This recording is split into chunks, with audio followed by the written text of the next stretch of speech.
This isn't a question. This is a national emergency. Drugs are pouring into our country. People with tremendous medical difficulty and medical problems are pouring in, and in many cases, it's contagious. They're pouring into our country. We have to have border security. We have to have a wall as part of border security. And I don't think we really disagree so much. I also know that, Nancy's in a situation where it's not easy for her to talk right now, and I understand that, and I fully understand that. So the wall will get built, but we may not have an agreement today. We probably won't. But we have an agreement on other things that are really good. Nancy, would you like to say something?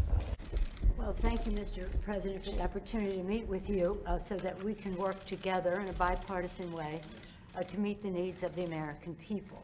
I think the American people recognize that we must keep government open, that a shutdown is not worth anything, and that you should not have a Trump shutdown.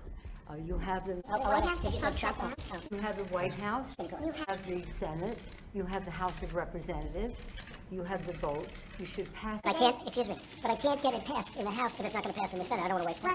Well, the fact is, you can get it started that way.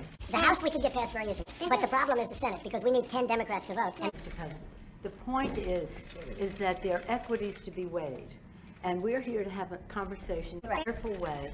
So I don't think we should have a debate in front of the press on this. But the fact is, the House Republicans could bring up this bill if they had the votes immediately and set the tone for what you want. If we thought we were going to get it passed in the Senate, Nancy, we would do it immediately. We'd get it passed very easily in the House. I'd have it passed in 2 seconds. It doesn't matter, though, because we can't get it passed in the Senate because we need 10 Democrat votes. But the fact is that legislating, which is what we do, right. You begin, you make your point, you state your case. That's what the House Republicans could do if they had the votes. But there are no votes in the House, a majority of votes, for a wall. It doesn't help for me to take a vote in the House where I will win easily with the Republic. People are pouring into our country, including terrorists. We have terrorists. We caught 10 terrorists over the last very short period of time. 10. These are very serious people. Our border agents, all of our law enforcement has been incredible what they've done. But we caught 10 terrorists. These are people that were looking to do harm. We need the wall. We need, more important than anything, we need border security, of which the wall is just a piece. But it's important. We have a lot of disagreements here.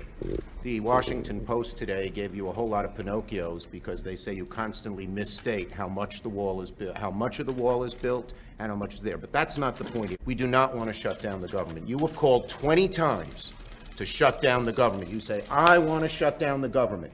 We don't. We need to have effective border security. We need a wall in certain parts. No, not in all parts, but in certain parts of a 2,000-mile border. We need a wall. How much money? We are doing it much under budget. Please don't characterize the strength that I bring to this meeting as the leader of the House Democrats. We shouldn't shut down the government over a dispute. I am proud to shut down the government for border security, Chuck, because the people of this country don't want criminals and people that have lots of problems and drugs pouring into our country. So I will take the mantle. I will be the one to shut it down. I'm not going to blame you for it. The last time you shut it down, it didn't work.